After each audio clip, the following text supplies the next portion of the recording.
Hey y'all, let me tell you about Gobble. All Gobble meal kits are pre-prepped. That means less work for you and less waste in your kitchen.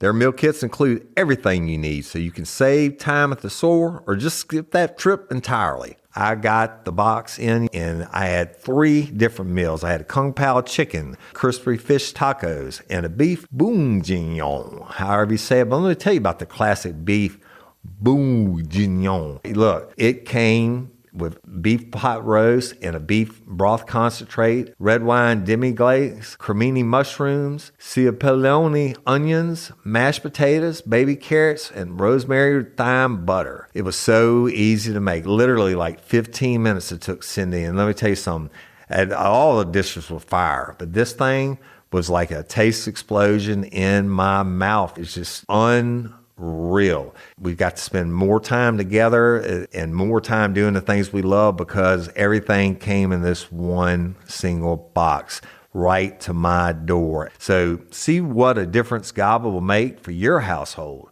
Right now, they're offering my listeners a fantastic limited time deal. You get $120 off across 4 boxes plus free shipping and free cookies. And let me tell you, those cookies, I ate one that was sin-baked and it was delicious. Go to gobble.com/reallife. That's GOBBLE.com/real-life for $120 off your first 4 boxes. This offer is not available on the home site, so don't miss out. This is genius. It's taste explosions in your mouth like you never had.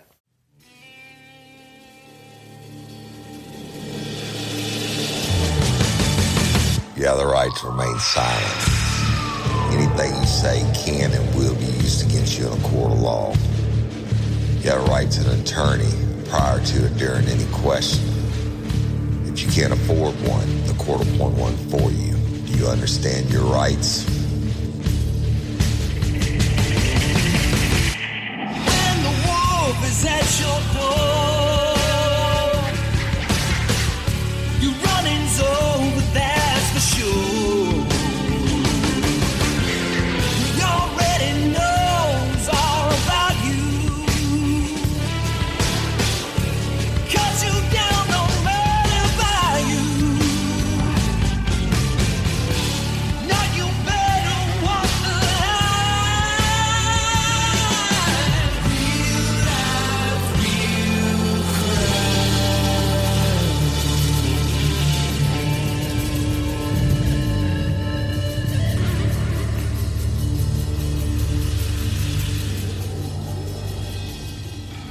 Warning, this episode of Real Life, Real Crime, the podcast, may contain descriptions of acts of violence or that of a sexual nature and should be for people that are 18 years or older. Heed my warning, people. I do not get the facts of these cases off of the internet or from some television show. The facts I'm retelling you were presented to me by the victims of the crimes or the perpetrators who committed the crimes against the victims. My descriptions of the crime scenes, what I saw with my own 2 eyes. If you're going to get offended, please turn this podcast off now. Thank you. Hello, everybody, and welcome to this episode of Real Life, Real Crime, the podcast. As always, I'm your host, Woody Overton. And I want to give a shout out to all my Patreon members and Convict members, and y'all, those are subscribers who support the show every month, and you get your bonus episodes locked up and all your other benefits. Y'all go check out all the different benefits you can get. Plus, I think we have over 20 something never before heard Real Life, Real Crime episodes locked up for those members of it. So if you want to subscribe, go check it out, and you will get your February bonus episode before the end of the month. The last one I actually locked up, I believe it was the beginning of February, and it was the victim's impact statements and David Anthony Burns' statement the day before he got sentenced in Courtney Coco's trial. So also, huge things coming for Real Life, Real Crime, probably by the second week of April. And until then, if you want to advertise on Real Life, Real Crime, the podcast, contact Cindy Overton at Cindy Overton, that's CYNDI Overton at realliferealcrime.com. And she can give you all the information on that. We love to support our businesses, and the commercials are fire, right? So that being said, let's get to today's episode. And I think I'm going to name it I Saw You. All right. So I'm going to take you way back, y'all. And I was a uniform patrol officer for the Southeastern Louisiana University Police Department. And that's where I started out. And I got post certified there, and I should tell more. I should tell more stories about Southeastern PD that would be different, but I think you would enjoy them, and maybe I'll bring those to you. But back then, I had my application in for the Border Patrol and all. I knew I wasn't going to stay at Southeastern. I used it as a stepping stone to get my post certification. And we worked 12-hour shifts, 2 days on, 2 days off, 3 days on, 2 days off, 2 days on, 3 days off. So they gave me a lot of free time, right? Basically, I worked half a month. And being an entrepreneur, I obtained my private investigator license. Now, back then, before they changed the law, all you had to do was take the class and pass the test and, apply for your license and pass the criminal background check, et cetera, and you got it. And what I did, and this will tell you how long ago it was, what I did was I got my license and I started Overton Investigations. And I went to advertise. Now, there was no podcast or anything like that back then. We actually had the Yellow Pages, the big phone books, if you remember that. So this is like in the very beginning of the cell phone days when they became prevalent and being used often. I think my first cell phone I had back then was like the single Nokia phone. You couldn't even text and shit. There was none of that. So, but the Yellow Pages, what I did was all the big PI companies in basically South Louisiana, I went in and bought the biggest ad for the Yellow Pages, Overton Investigations, right? And gave the number, et cetera. So if you looked up private investigator back then, the internet really wasn't. It was coming on, but you couldn't Google everything like you could now. But so people looked up private investigators in the Yellow Pages, and you saw the biggest ad, and it was Woody Overton, right? Free consultation. They would call me. I beat the big guys, the big firms' prices by like $25 an hour. I think I charged $50 an hour back then, which was a lot of money. And so I ended up getting a lot of business, right? And I worked it on my days off. But the PI business didn't stop when I was on duty, right? So I had all cops that I would hire to work for me when they were on their days off. And one of them, his name, I'll tell you a quick story, was David Johnson. He ended up going to the Border Patrol later on, very dear friend of mine, but he was this massive man, like 6'5", 6'6", 275, something like that. And I had him on a job down in Belle Chase, Louisiana, in this $1 million home. The wife thought that her husband was cheating in the home when she was at work, and she made a very good living. And she wanted cameras put in the home. So I sent David down there to do that after I met with her and signed the contract and everything else. And we had the best equipment.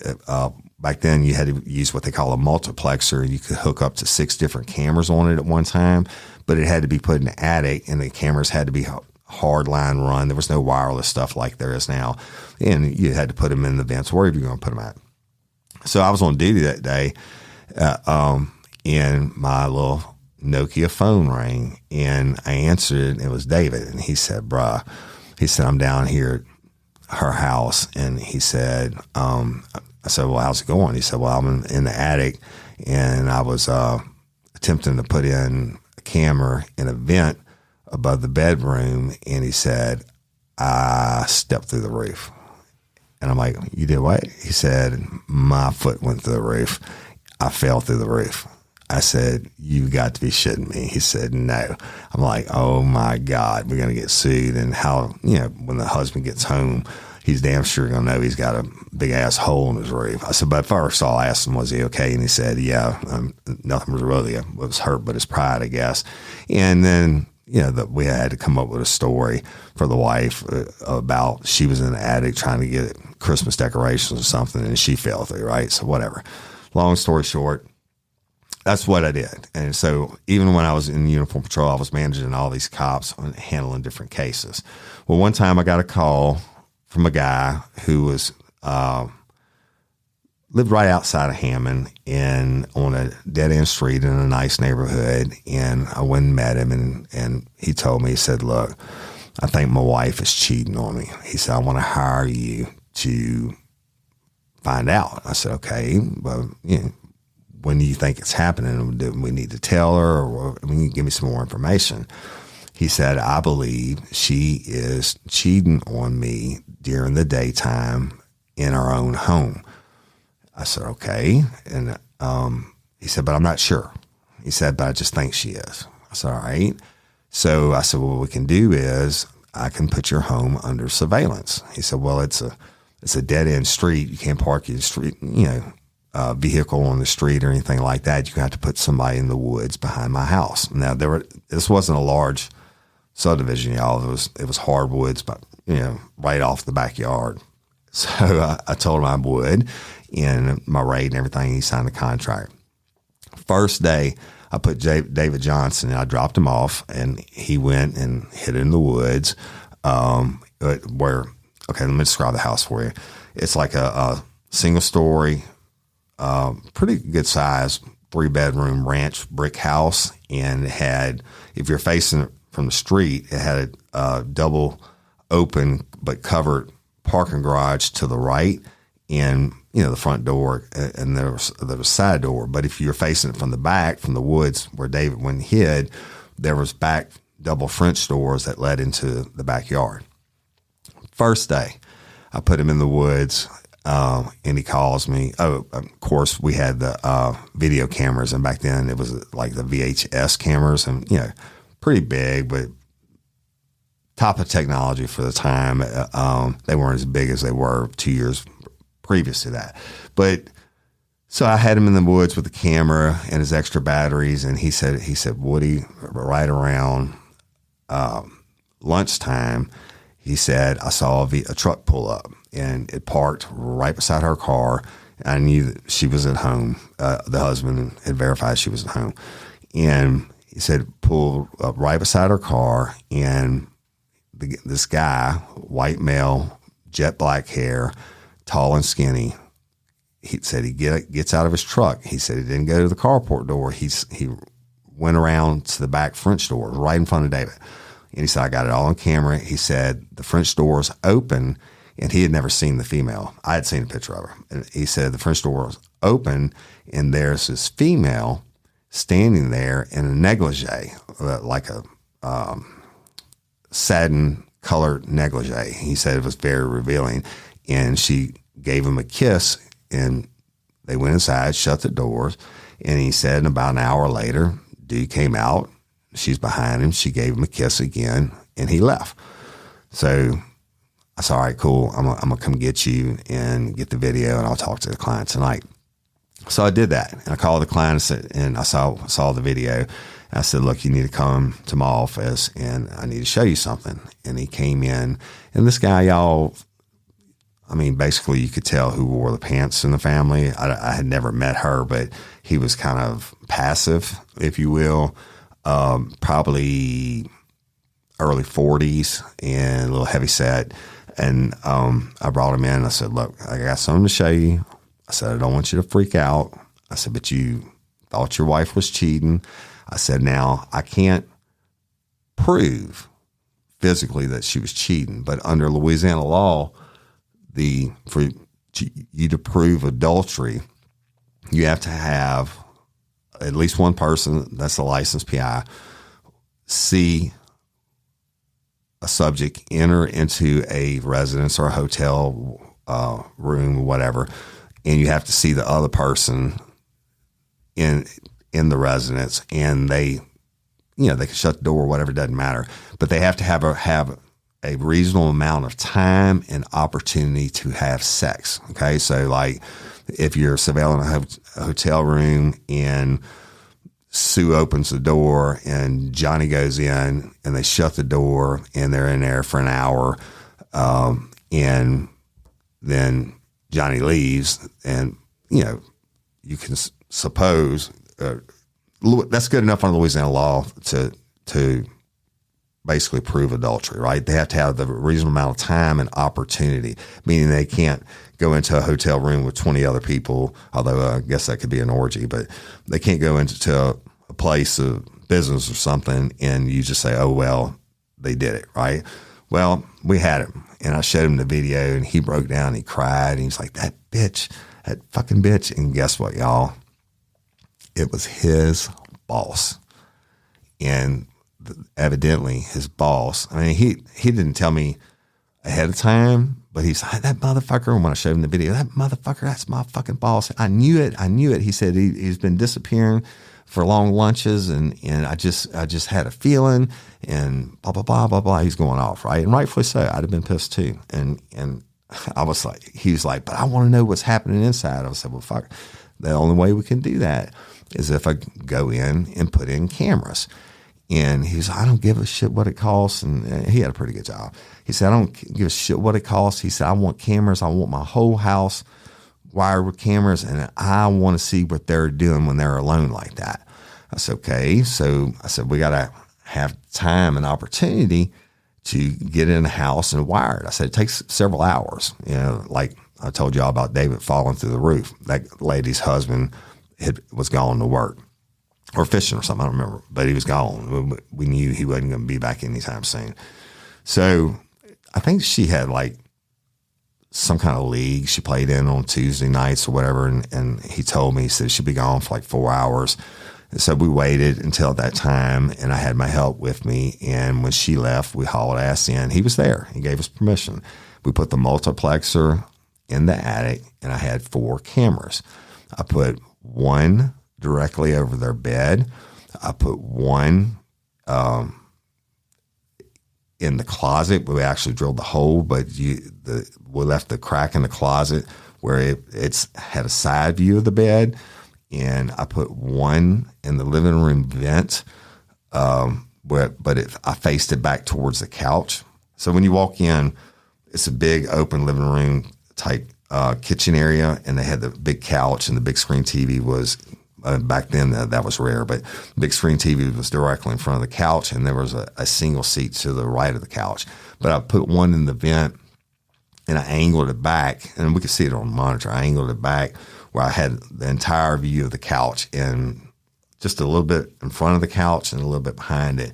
And I put one over the that in the kitchen area, facing that way also, facing back towards the living room, but covering those French doors, which we knew he used to go in and out of. So we did it and set it up, and the bad thing about that system was there was no remote watching it. You had to wait till the event happened. Then you had to get back in there again and pull your shit, right? You had to pull the tape, watch the tape, and if you had something, then you're good to go. If you didn't, you had to try again. So anyway, I think it was like 2 days later or whatever, I had somebody, I don't remember if it was David or not, still watching it laying in the woods. And sure enough, noon came, and the truck pulls back up. The tall, dark-headed guy goes to the back door. She opens the door, and this is all on videotape too. She opens the door, and they go inside and shut the door. Well, I'm thinking they're going to the bedroom, right? And so I'm going to go to check the tape. I checked the bedroom tapes first, and they never showed up. Never in the bedroom. 2 cameras wasted. So we would go to the door camera, and which kind of caught part of the living room. Anyway, get her on the camera in a negligee. She goes up. She opens the door. He comes in. They embrace. They start making out. Now, these cameras didn't have any sound, y'all. You couldn't hear what was going on, what was being said. But she leads him to the couch right underneath my motherfucking camera. The one that was in the living room had a perfect shot. She sits him down. She goes to the kitchen, gets him something to drink. They come back. I don't know if it's alcoholic beverage or not. I can't remember. But then she's in a negligee and she starts dancing. So I think she must have put some music on, or maybe music was already playing. I don't know. But she starts dancing right in front of him. He's sitting down on the couch facing her, and at this point, her back is to the camera. She's dancing and, basically stripping for him. But it was a very sexual dance, and then she starts to strip and take her negligee off, and then she slides all the way off. Oh, forgot to tell you, they had 2 big German Shepherds in the house, and I knew this because when we put it in the cameras, the husband had to restrain them and shit like that. So he was like, if they don't know you, they'll attack your ass. Well, guess what? They weren't attacking his boss because evidently they knew him.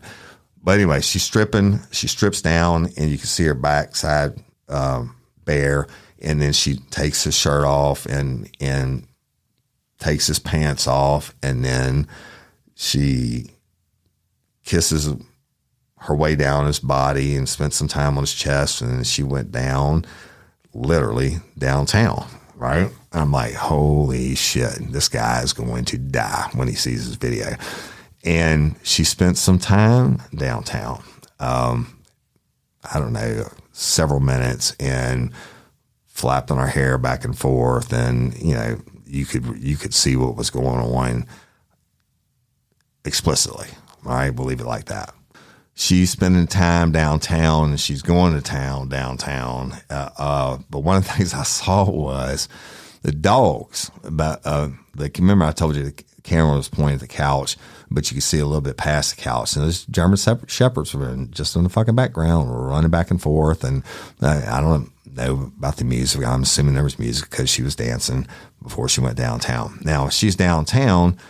He's naked. She's naked. Then she climbs up on top of him and inserts herself, reaches down and inserts. She reaches down and inserts him into her vagina. And she starts riding him, right? I'm like, holy shit, this guy's going to die. And I'm telling you, like, if this should have been a porno production, y'all. I mean, it was like that. But just let your imagination run. And it went for several minutes. I don't even know how long, maybe 10 minutes. And she's riding cowboy, right? Can't get any better than that. Got her, right? Till she stops, stands up. He's still erect. She turns around, backs it up, sits down on him again, inserts him inside her again, and she starts riding. I don't know what you call that, but she's on his lap, and she's got her hands down on the couch, holding on to the edge of the couch, and she's riding it, right? Can't get any better than that, except for her face was pointed up directly at the camera. You couldn't buy this kind of image, and the look on her face was pure ecstasy, right? So they went on, and he's, she's bare-breasted and everything. He's squeezing, he's doing what couples do, okay? So, and she's putting it on him, right? And I know why he was going over there during lunch break. So I guess that's enough being graphic on that shit, but she rode him to completion, if you will. And then she got up and she exits the screen, and she comes back with a towel. She cleans him up and everything. He gets dressed. She gets dressed, and she walks him to the back, double French doors again. And he leaves. So what happened was that I told the husband, I said, he was definitely there again today. You need to go up in the attic, because she wasn't going to be gone or whatever. I said, you need to find a reason to go up in the attic and give me the tape. I said, it wasn't the big VHS tape. It was like the Super 8s, whatever it was. And I had an adapter that went to the VHS. He brought it to my office, and I'm like, you want me to watch it first? And he was like, no, I want to see this motherfucker. I want to see it. I'm like, okay. And I put it in, and you just, he saw everything I just described to you, and he's crying and he's mad and he's just fit to be tied, and I'm divorcing that bitch and I'm going to kill him. And I don't know, well, I submit to you, he wasn't going to kill anybody. Like I told you, he was a little on the feminine side. And he was rightfully so. He was very distraught. And he was like, oh, he did say about the dogs, because the dogs, I forgot to tell you that, they kept running around on the camera, even ran around on the side when she was facing him. They ran behind her, and one of them like sniffed at her ass, and she reached down and swatted it. Like, really? She swatted at the dog, and the dog went away. But he saw it. He's like, I can't believe my goddamn dogs didn't attack him, and they were sniffing their shit and all that. And I mean, just going off, rightfully so. So he's like, fuck that, I'm getting an attorney. And, I told him, I said, in Louisiana, the adultery only gets you a 30-day divorce. Normally it takes up to 6 months. You have to file and wait a 6-month waiting period and before you get your court date.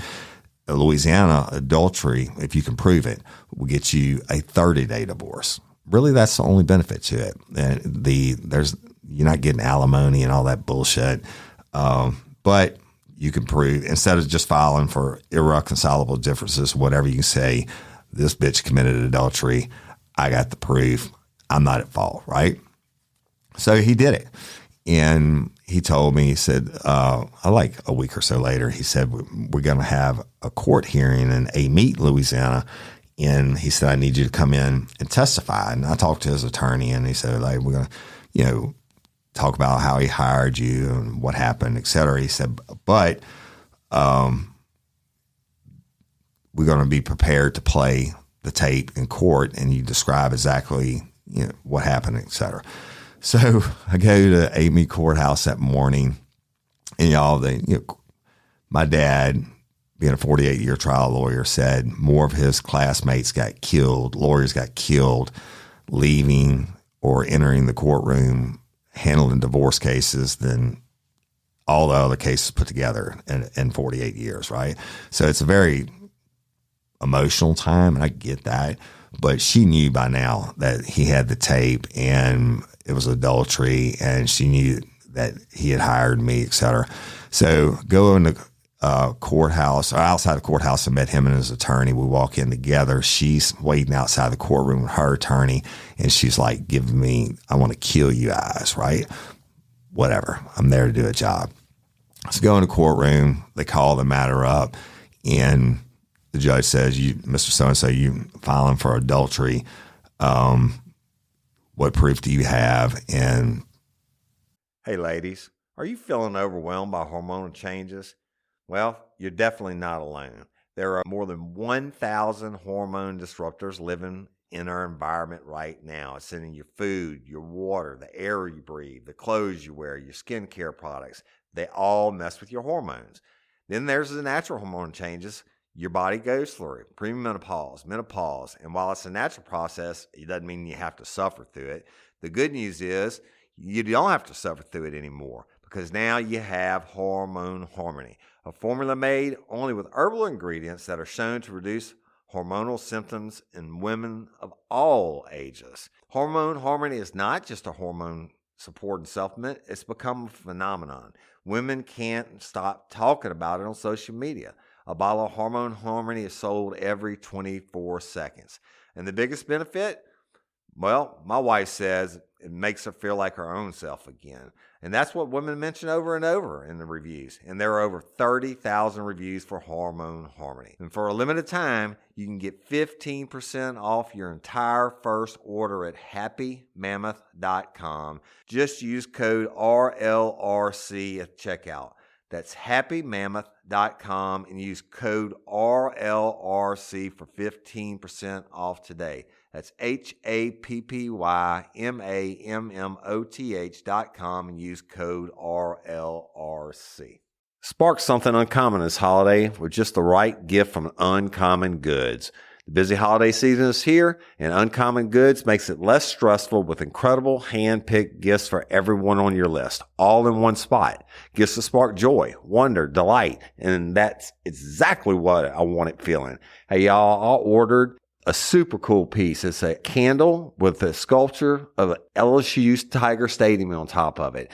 And each officially licensed laser cut wooden replica features up to 4 layers of detail, creating a bird's eye view of a specific football field, seating section, and more. And every label includes your stadium's name, the team's logo, and school location. And it has a coconut, soy, vegan wax infused with sandalwood smell that creates tailgates and touchdown scent profile, reminiscent of game day. It's invigorating like fresh cut grass and nostalgic like smoke from a pre-game grill, and calming like the crisp autumn air of a new semester on campus. Y'all, I love it. I have it at the base of my TV, and I'm ready to watch the Tigers play on Saturday night, right?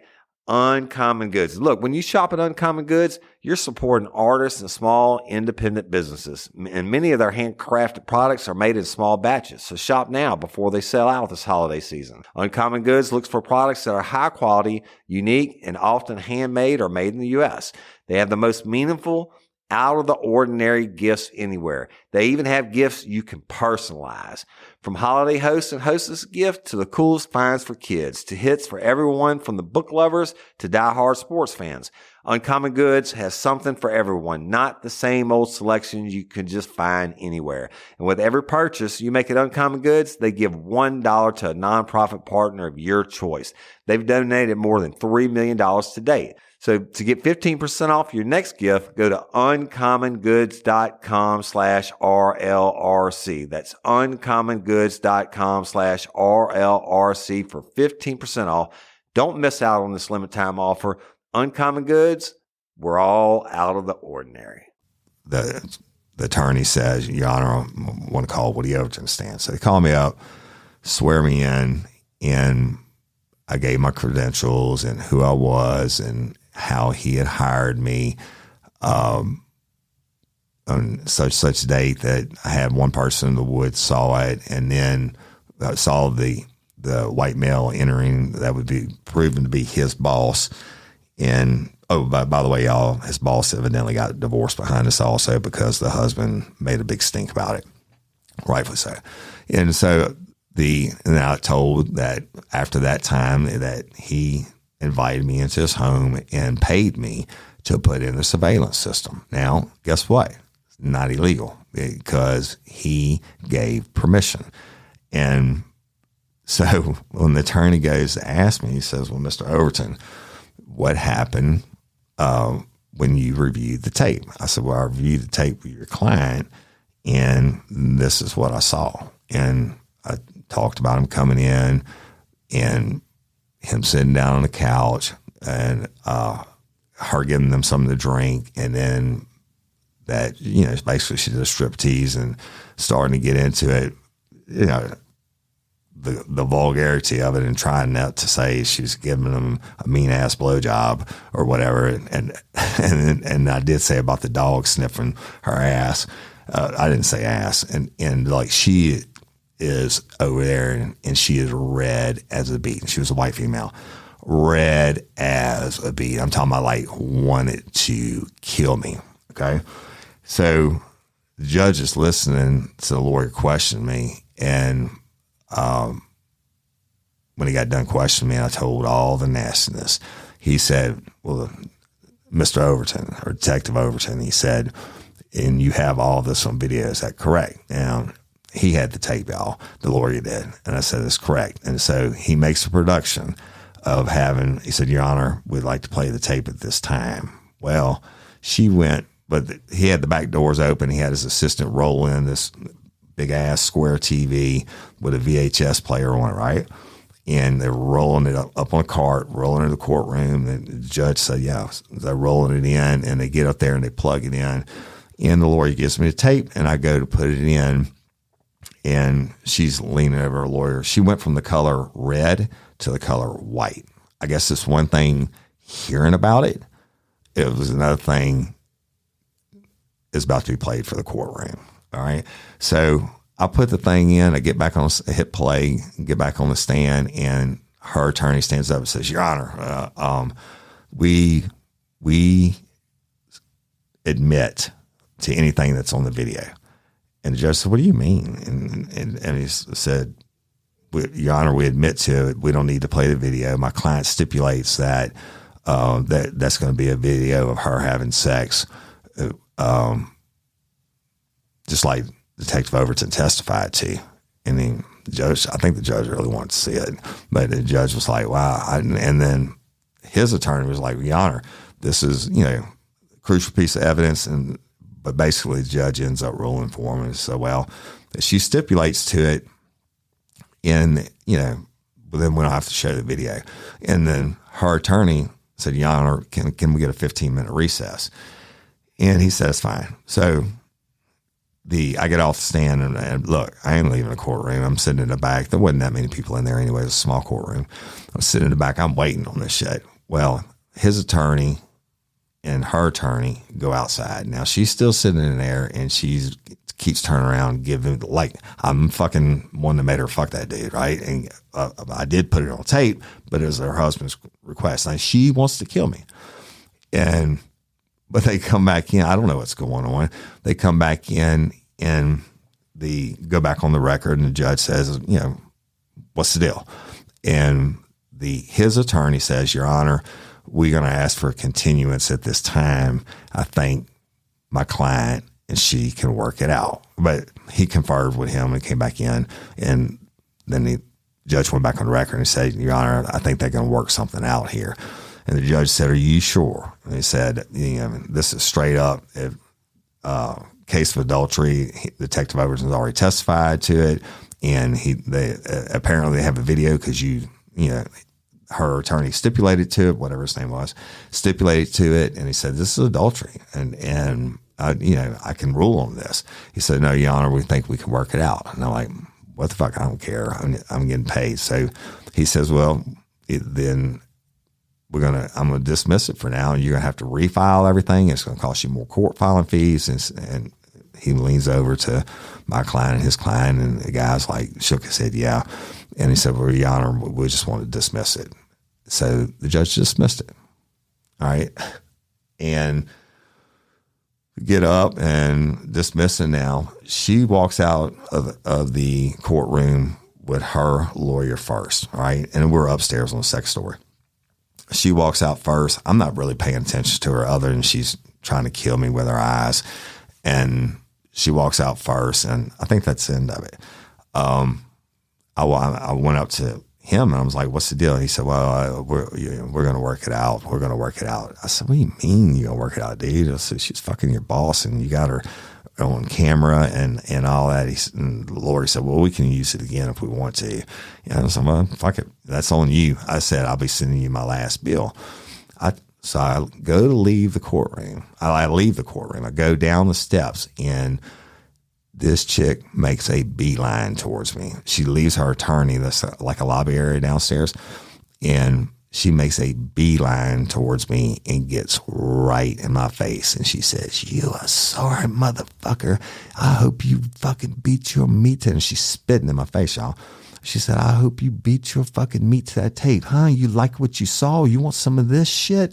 And I said, hey, I saw what you did with that nasty ass fucking mouth of yours. Get the fuck out of my face before I knock you the fuck out and you go to jail. And her lawyer grabbed her by the arm and pulled her off. So I told her, I saw what you did with that nasty ass mouth, right? I think everything's good. Everything's over. Go back to doing what I do, hustling cases on the side, working as a police officer, and what have you. About 2 weeks go by, and he calls me, the client, the husband, if you will, called me, and he said, Detective Overton, can I come meet with you? I said, yeah, I'll come to my office. So he came in, and it was kind of like downtrodden, if you will. And he sits down, and he said, I got to ask you something. He said, do you have another copy of the tape? I said, absolutely not. And he said, for real, man. He said, I know it's a sex tape and you're a man and you probably have a copy of the tape you're not telling me about. And now listen, y'all, I didn't. Okay. Remember these old Super 8 tapes and to me, I had to have a double VCR and 2 adapters and all that bullshit. I didn't have it. And I told him, I said, dude, if I tell you I don't have a fucking tape, I don't have the tape. I said, what's the deal? And he puts his head down and he starts crying. And I said, what are you crying for? And he said, please tell me you have another copy of the tape. I said, I do not have a copy of the tape. I gave it to your lawyer. That's the original copy. That's your shit. I don't need to see your wife's naked shit anymore. I already saw it and what she did and your dogs and everything else. And he starts crying. I said, what's the deal? He said, man, I thought we were going to work it out. And she had her lawyer tell my lawyer in the hallway that she would do anything to get me back. And that's what he told me in the courtroom. She said, but I had to call off the proceeding and not show the tape. And he said, and I believed her. I said, okay, and what happened? He said, well, we went home and she cried a lot. And she was like, I don't want to lose this life I had with you. I was wrong. And, I'm so sorry. She said, I don't know how I went astray. She said, I would do anything. And I'm like, I'm thinking to myself, please tell me you didn't do what I think you did. And he said, what, I finally had the upper hand, Woody. And I wanted it to work. I said, okay. So what happened? He said, well, I gave her a lot of shit. And he said, I was the man and I would fuss at her every day and, whatever. And she was real demure to me finally. And she listened to me and everything. And she swore to God every day how sorry she was. And she would do anything to make it work. And so I said, so she stayed in the house with you? He said, yes. And he said, I made her sleep in an extra bedroom. Now, y'all, let me tell you this. It's a side note, but this is true. If you file for divorce, and it used to be back then, if you file for divorce in the state of Louisiana and you separate, you no longer domicile together, but you get back, let's say you go have lunch and you go to a hotel room and you screw one time, you have intercourse, then they automatically considered you the papers that you filed for divorce null and void.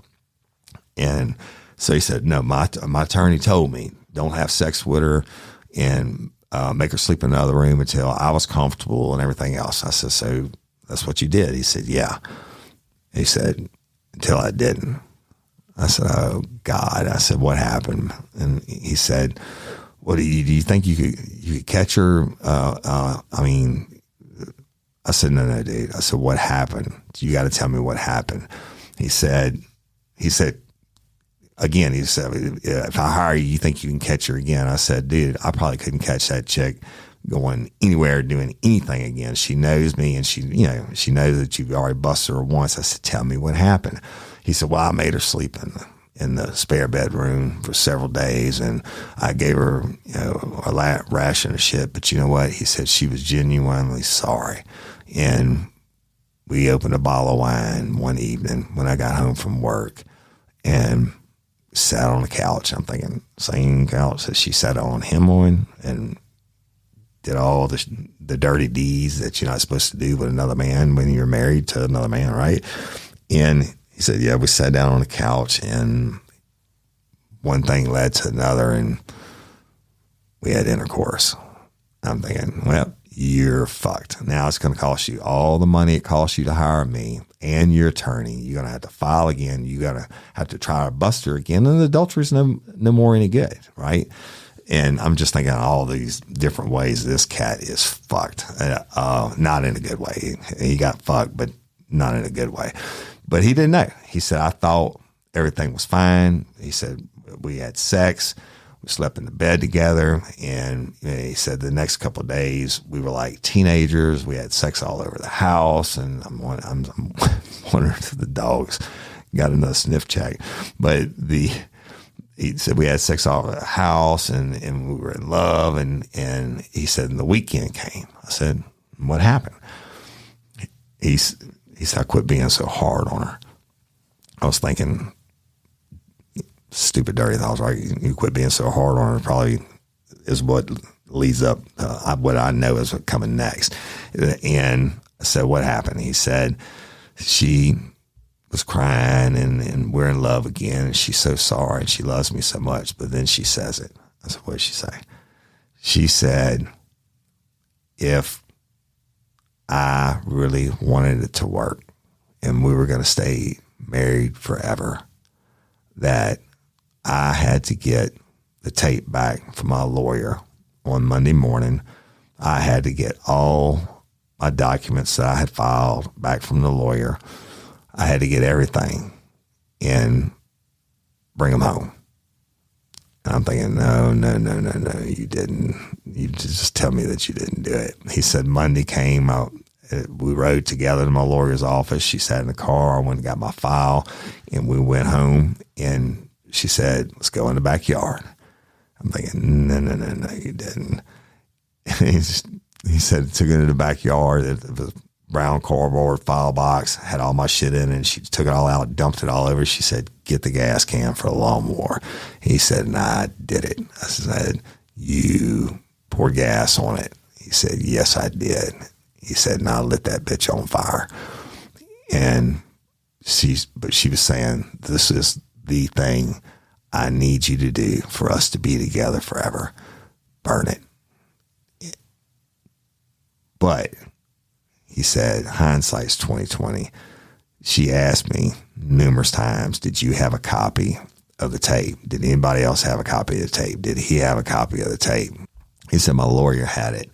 And he said, I lit that bitch on fire. And we stood there and she was hugged up on me. And as it reached the crescendo and started melting down, he said, I'm looking at that tape. And she's hugged up on me and it melted and all the papers are burning.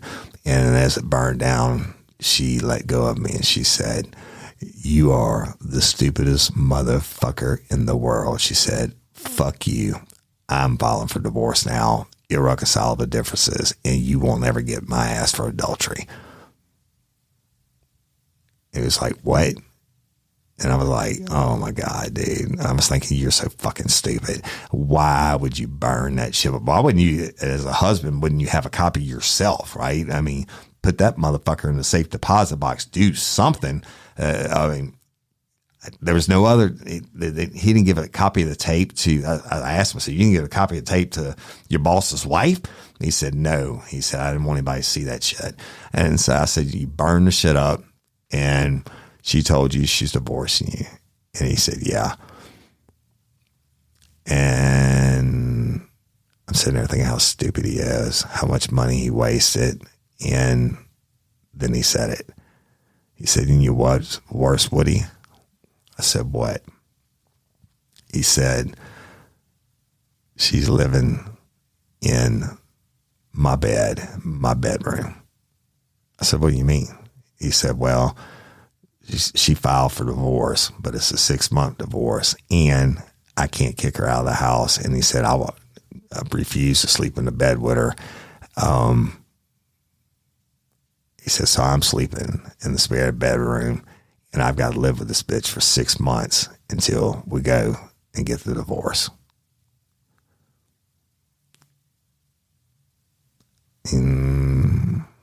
Pretty stupid, right? So I was like, I don't know what to tell you, dude. He was like, there's got to be a way. I know she's still seeing him. I said, hey, I'm not dealing with that crazy motherfucker. And there's no way, chance in hell. I said, I could take your money and, follow her or whatever. She's going to know she's being followed. It's a dead end street. I said, it's a waste of your time, your money, my time, my people. I could be unscrupulous and take $10,000 from you and say I'm not going to get anything, but it'd be a waste of it. Right. And I'm not that guy. So anyway, this old story I was thinking about last night, I wanted to tell because I remember that bitch getting in my face. And I said, I saw what you did with that nasty ass fucking mouth. Get out of my face. But Anyway, I'm going to conclude this episode of Real Life, Real Crime, the podcast. And y'all, I'll submit to you that the crime is, well, I'll tell you like this. If stupidity was a crime, this dude got life.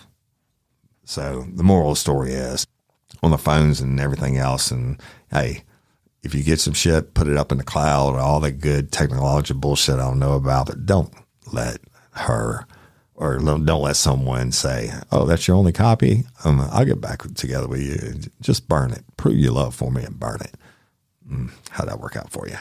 But that's the crime in old cop story. I think I thought it was a funny story. I used to like to tell that one after a couple beers about the bitch getting in my face and the dog sniffing ass and all that stuff. But real life, real crime announcements. Again, I want to thank each and every one of you for liking and listening and sharing. You absolutely make this show go. If you're so inclined, please go leave me a review wherever you listen to your podcast. Check out our Real Life, Real Crime community app. It's been redesigned, and I go there first every day to check messages and answer people, and I answer everybody before I go to Facebook. Why? Because I get put in Facebook jail almost weekly. All the different platforms I have on Facebook, I think that when I start responding or sharing to all my different pages and groups, they automatically shut me down for whatever reason.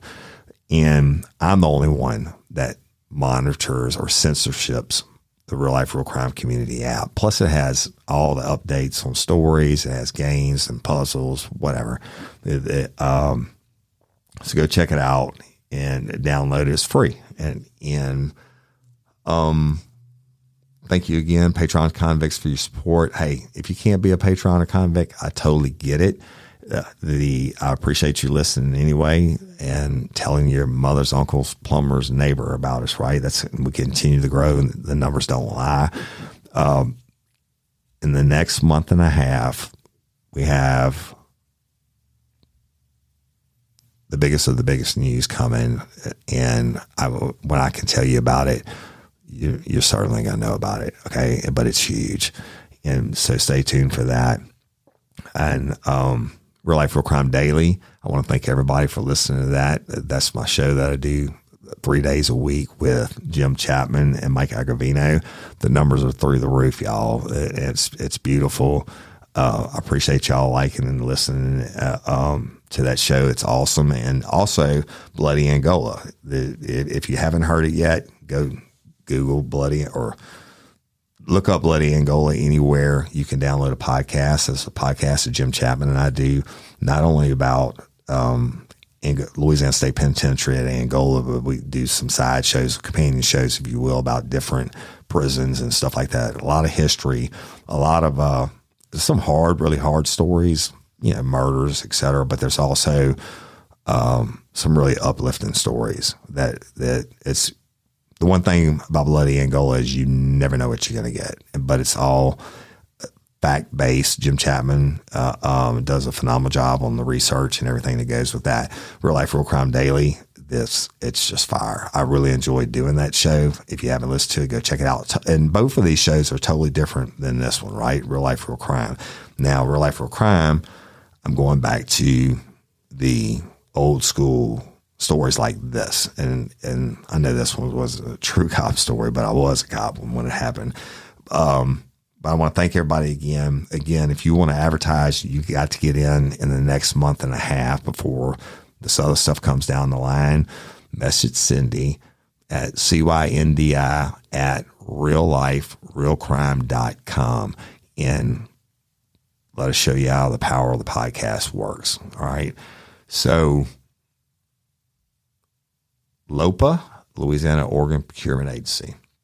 At the Crew Bash, y'all, we raised over $11,000 something for them. I want to thank everybody who donated and everybody who bought tickets and all that. But one thing I took away from LOPA at the Crew Bash was Miss Missy Jewell, whose son Reese was an organ donor and he got killed and his organs were used. One of his recipients was in the crowd the night we did all the drawings and everything. And he was a shy young man and didn't want to come up on stage. But Shane McBride with McLaurin Whitetail Adventures is having them all up in, I think, October to hunt in Wisconsin. I'm going to go up for that. But one thing that Misty said on the stage that I've always failed to mention, or I've never mentioned on the podcast, she said, LOPA doesn't just save lives. LOPA saves families. And she told about her experience and how LOPA has always been there for her and helped her get through all the hard times, with the counseling or whatever, or being a shoulder to cry on one. So it's a lot more. Certainly it's the Louisiana Organ Procurement Agency. It's a worthy cause. LOPA saves lives. If you want to be an organ donor and you're not from Louisiana, and you are from Timbuktu, you can go to lopa.org, fill out the information, and become a hero, give the gift of life, right? The very, very slim chance they'll ever harvest your organs or whatever the proper term is. And but think about the power of the Crew Bash when we were on the stage, and Missy is on the stage, and her son, who is deceased, Reese, one of his organs was keeping another young man that was in the crowd that didn't want to come on stage, and I get that, alive. And I've got tons of stories like that. And I want to thank Lori Steele, as always, for coming up and helping out with the auction and all that, or drawing for the raffle winners and all that good stuff. But it's very important. LOPA saves lives. It's our jam, always has been, and will continue to be. And I'm Woody Overton, your host of Real Life, Real Crime, the podcast. And until next time or ever, don't let me catch you down on Murder Bayou. Peace.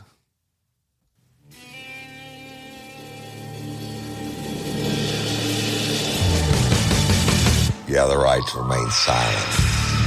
Anything you say can and will be used against you in a court of law. You have a right to an attorney prior to and during any question. If you can't afford one, the court will appoint one for you. Do you understand your rights?